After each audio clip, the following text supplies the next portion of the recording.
इस वीडियो में हम आपको बता रहे हैं ट्रेडिशनल ISA विथ कैचे के बारे में। यहाँ पर आप देख सकते हैं कि एक प्रोसेसर और एक कैचे और लोकल इनपुट आउटपुट कंट्रोलर, ये सभी एक लोकल बस में कनेक्टेड होते हैं। कैचे और मेन मेमोरी एक सिस्टम बस में कनेक्टेड होते हैं, जबकि नेटवर्क SCI एक्सपेंशन बस इंटरफेस, मॉडेम और सीरियल ये सभी एक्सपेंशन बस से कनेक्टेड होते हैं। बफर्स का डेटा ट्रांसफ़र करता है बिटवीन सिस्टम एक्सपेंशन बस, यानी कि जो एक्सपेंशन बस इंटरफेस ये काम करता है कि वो बफर्स करता है डेटा ट्रांसफ़र बिटवीन सिस्टम और एक्सपेंशन बस। ये अप्रोचेस ब्रेकडाउन करता है एज इनपुट आउटपुट। ये अप्रोचेस ज़्यादातर समय ब्रेकडाउन होता है क्योंकि इसमें इनपुट आउटपुट डिवाइसेस को हायर परफॉर्मेंस की ज़रूरत पड़ती है। Computer buses, in order to make it possible for boards designed by third parties to attach to the system bus, there must be well defined rules about how the bus works and which all attached device must obey. आज के समय के जो third party devices हैं वो attach होते हैं system बस के साथ, और उनके लिए वेल डिफाइंड रूल होने चाहिए कि कैसे बस वर्क करेगा और कौन से अटैच डिवाइस उनको ओबे करने चाहिए। इन रूल्स को बोला जाता है बस प्रोटोकॉल। इसके अलावा मैकेनिकल और इलेक्ट्रिकल स्पेसिफिकेशन भी इसमें होना चाहिए। ब्रिज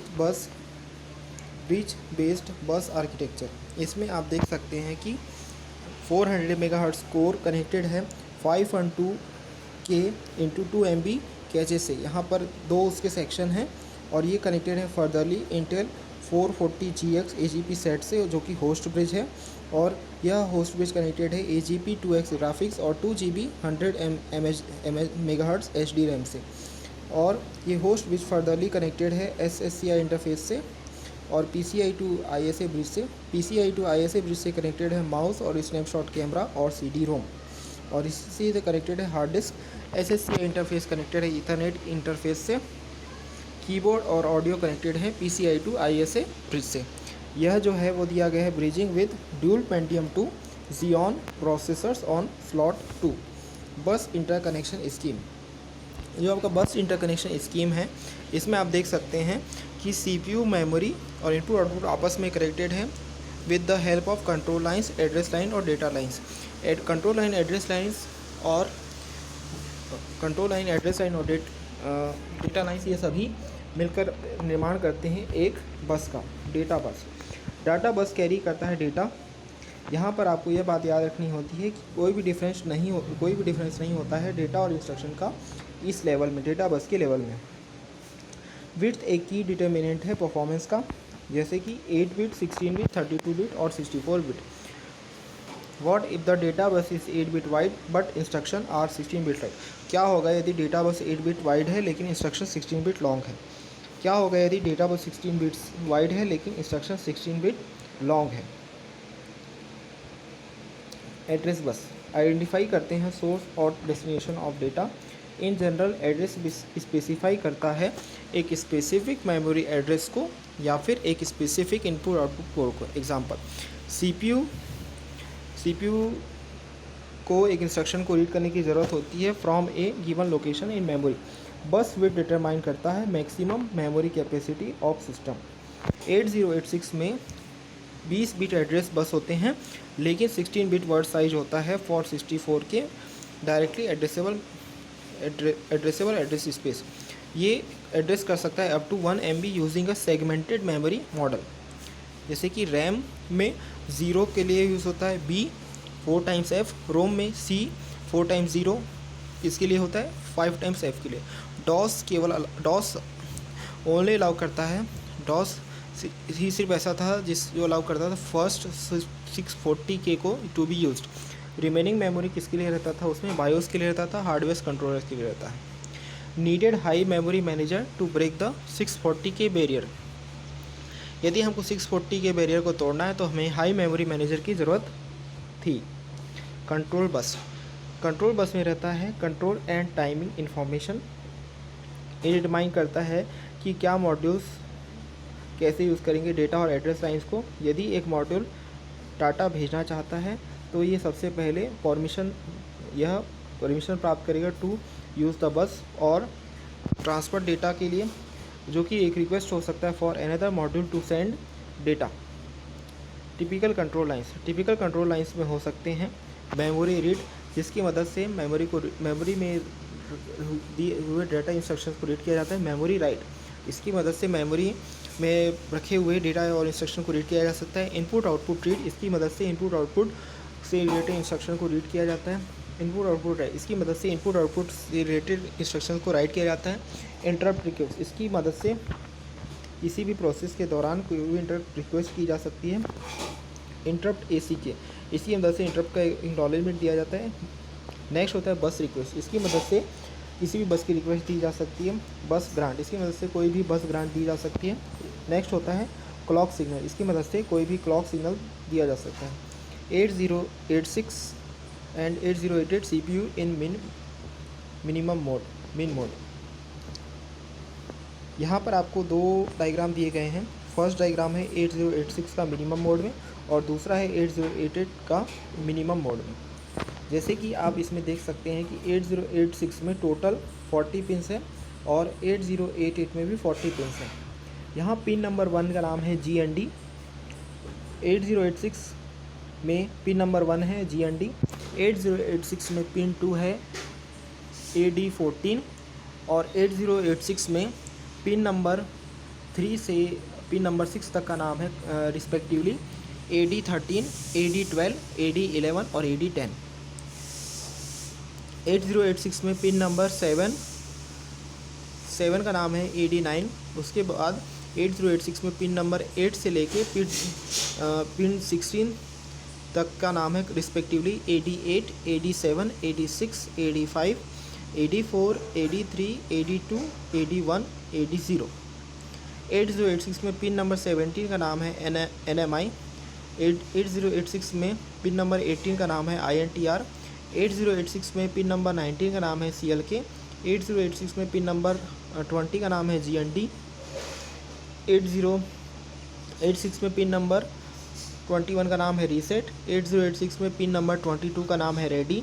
8086 में पिन नंबर 23 का नाम है टेस्ट बार। 8086 में पिन नंबर 24 का नाम है INTA बार।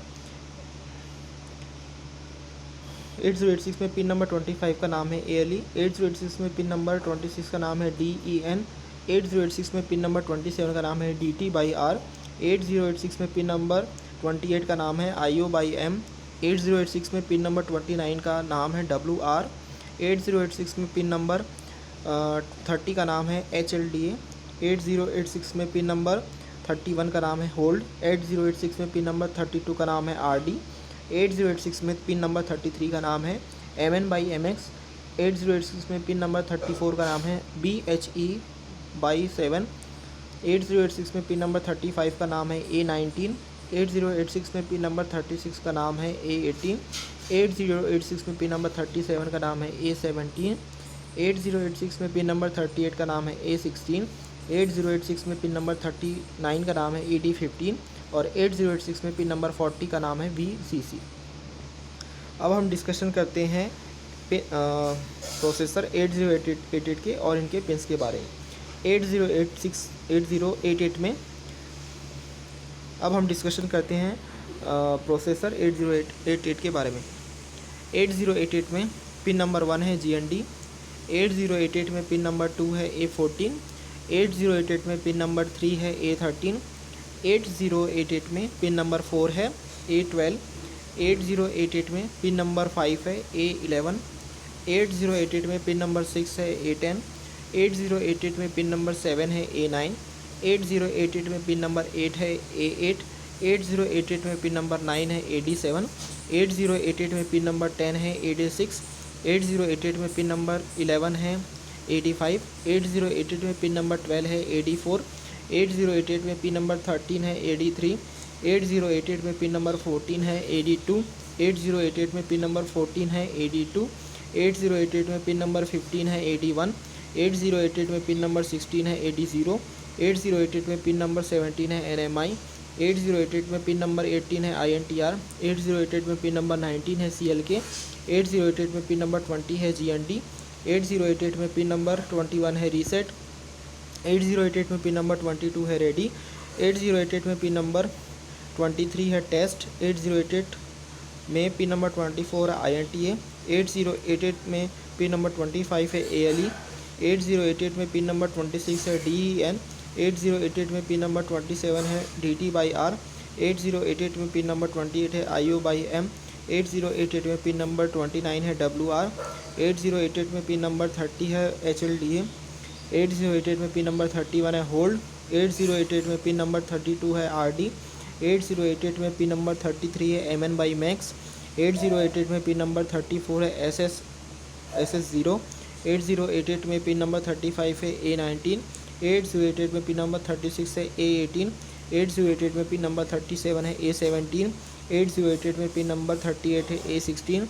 8088 में पिन नंबर 39 है A15 और 8088 में पिन नंबर 40 है VCC।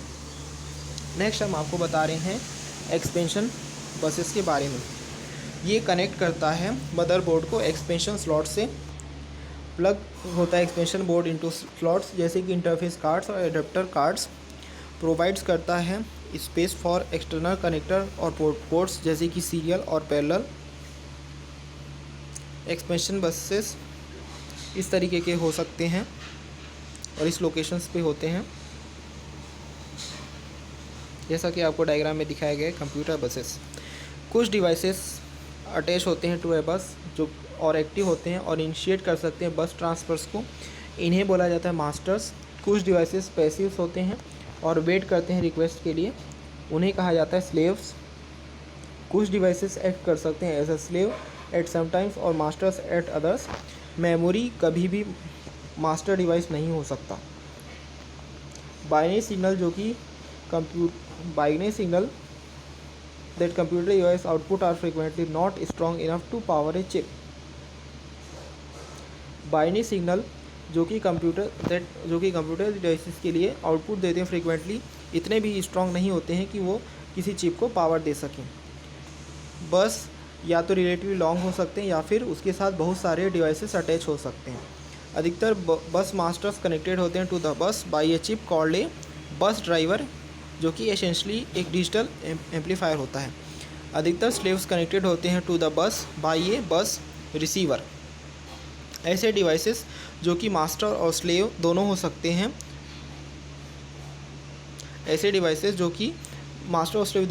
हैं तो उसके लिए एक डिवाइस यूज़ होता है कॉल्ड ए बस ट्रांसीवर।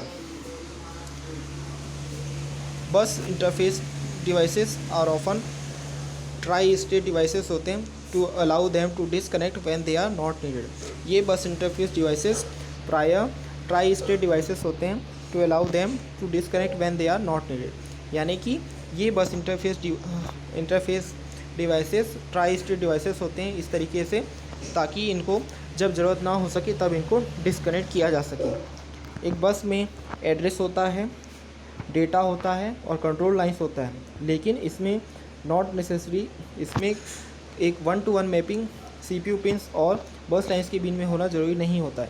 एक डिकोडर चिप CPU और बस के बीच में ज़रूरत पड़ता है इस केस में। यहाँ पर हम आपको बता रहे हैं बाई डायरेक्शनल बफर के बारे में। यहाँ पर A और B को एज अ इनपुट यूज़ किया गया। VCC वोल्टेज के लिए है, DIR डायरेक्शन कंट्रोल के लिए है और G के लिए इनेबल के लिए यूज़ किया हुआ है। Enable G function direction control और ऑपरेशन टेबल। यहाँ पर फंक्शन टेबल दिया गया है जैसे कि यदि यदि LL लो रहेगा तो B डेटा टू A बस L और H रहेगा A डेटा टू B बस H और X रहेगा तो ऑपरेशन क्या होगा आइसोलेशन। बस विड्थ जितने ज़्यादा एड्रेस लाइन होंगे किसी भी बस में उतने ज़्यादा मेमोरी CPU एड्रेस कर पाएगा डायरेक्टली। यदि एक बस में n एड्रेस लाइन है तो CPU यूज़ कर सकता है उनके लिए एड्रेस 2 की power n different memory location. Larger buses ज़्यादा एक्सपेंसिव होते हैं क्योंकि उनमें ज़्यादा वायर्स की ज़रूरत पड़ती है, वे ज़्यादा स्पेस लेते हैं मदरबोर्ड पे। उनके लिए बिगर कनेक्टर्स या बड़े साइज़ के कनेक्टर्स की ज़रूरत पड़ती है। शुरुआती समय के PC बसेस में पर्याप्त एड्रेस लाइंस नहीं होते थे जिससे कि बहुत सारे बैकवर्ड कंपेटिबल अपग्रेड्स की ज़रूरत पड़ती थी बस में। बस width growth of an address bus over time.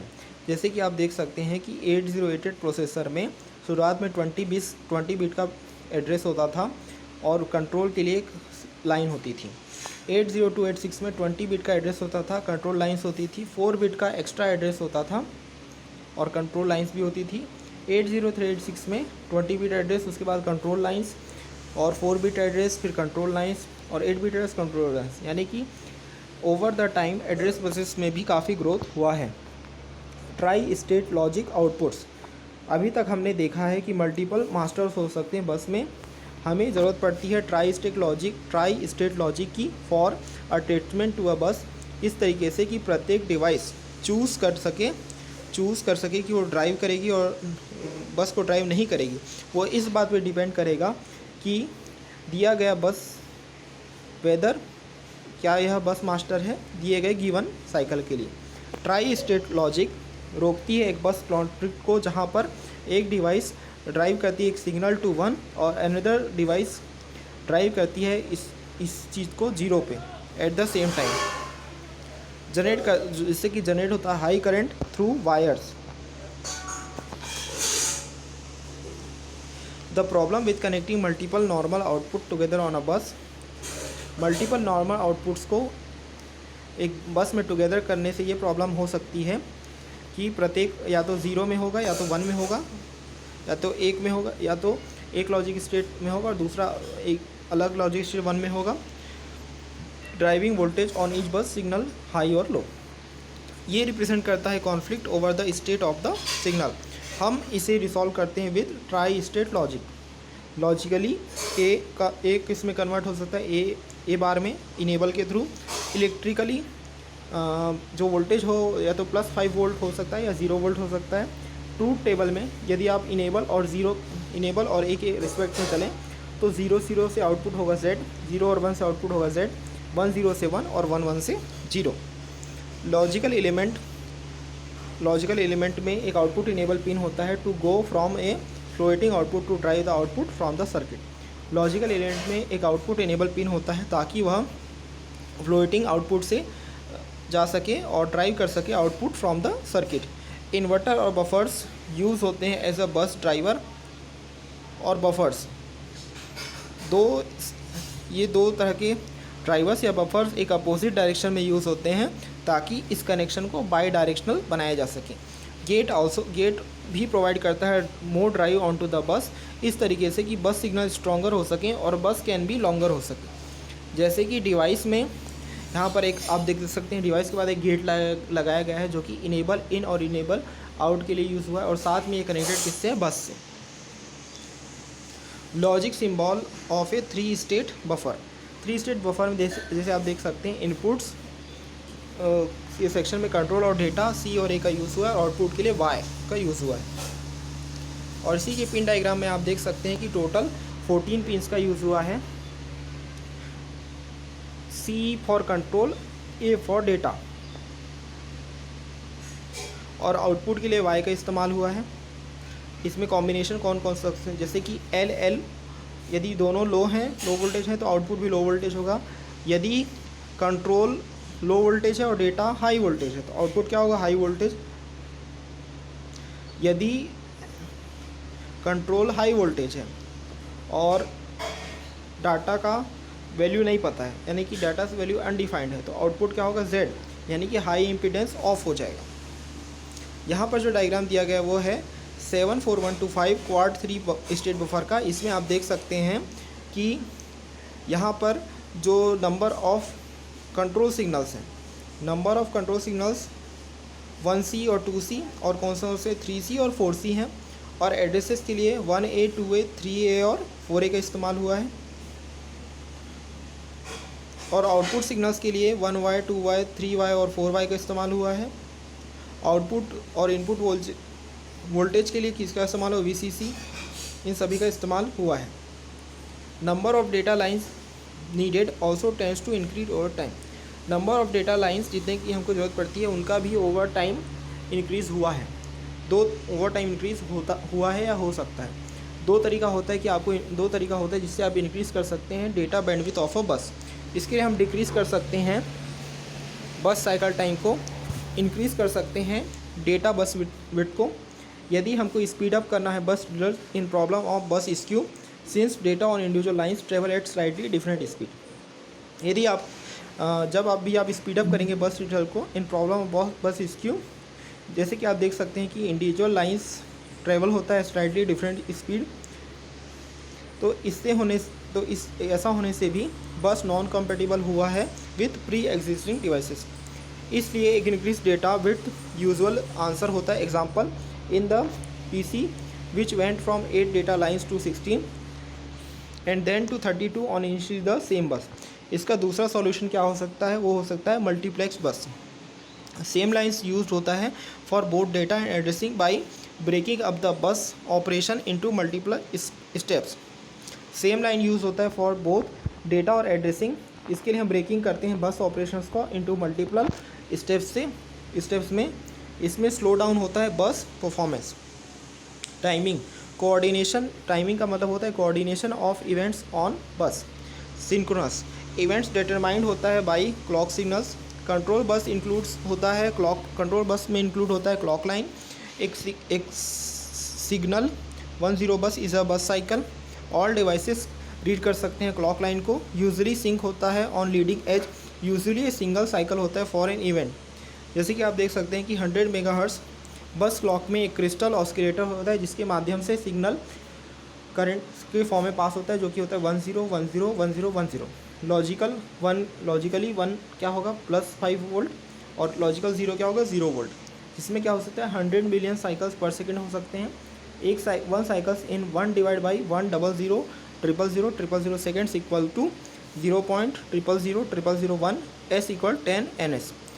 Reality में the clock is a bit more saw tooth.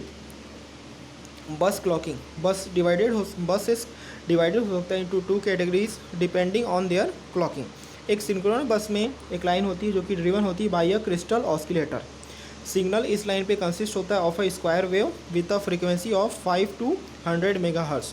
सारे बस एक्टिविटीज़ टेक होते हैं an integral number of this cycles called bus cycle. Asynchronous bus में कोई भी master clock नहीं होती है। बस साइकिल्स एनी लेंथ के हो सकते हैं रिक्वायर्ड, और जरूरी नहीं कि वो सेम हो। This ends the read. A set of signal जो कि इंटरलॉक्स होता है इस तरीके का, उसे बोला जाता है फुल हैंडशेक।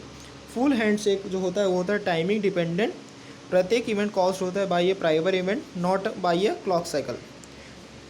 असिंक्रोनस बसेस के बहुत सारे एडवांटेजेस होने के बावजूद अधिकतर बसेस सिंक्रोनस होते हैं क्योंकि उनको बनाना आसान होता है और एक लार्ज इन्वेस्टमेंट हुआ है सिंक्रोनस बस टेक्नोलॉजी में। मान लीजिए हम कंसीडर करते हैं एक सिंक्रोनस बस जिसमें 40 मेगाहर्ट्ज़ क्लॉक है और जो एक clock cycle of 525 n second देता है। एज्यूम करते हैं reading from memory takes 40 n second from the time that address is stable. हम एज्यूम करते हैं रीडिंग फ्रॉम मेमोरी जिसमें कि हमको 40 एन सेकेंड लगता है और ये टाइम उतना होता है जब तक एड्रेस स्टेबल होता है। तो इसके लिए यहाँ पर 3 बस साइकिल लगेंगे to read a word. MREQ indicate करता है कि मेमोरी एक्सेस्ड हो रही है। RD- इस बात के लिए स्टेटेड होता है for reads and negated for writes. Wait inserts करता है वेट स्टेट्स और extra bus cycle until the memory is finished.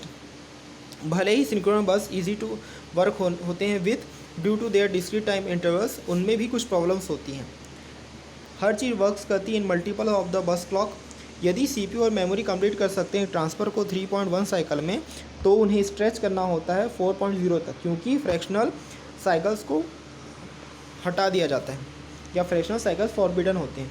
जब एक बस साइकिल चूज़ होती है और मेमोरी और इनपुट आउटपुट कार्ड्स उसके लिए बनाए जाते हैं, तो यह बहुत ही डिफ़िकल्ट होता है to take advantage of future improvements in technology. Bus has to be gear to the slowest device legacy device on the bus. Mix technology handles हो सकता है by going to an asynchronous bus. Master device assert करता है MREQ RD etcetera, और उसके बाद asset करता है MSYN मास्टर सिंक्रोनाइजेशन।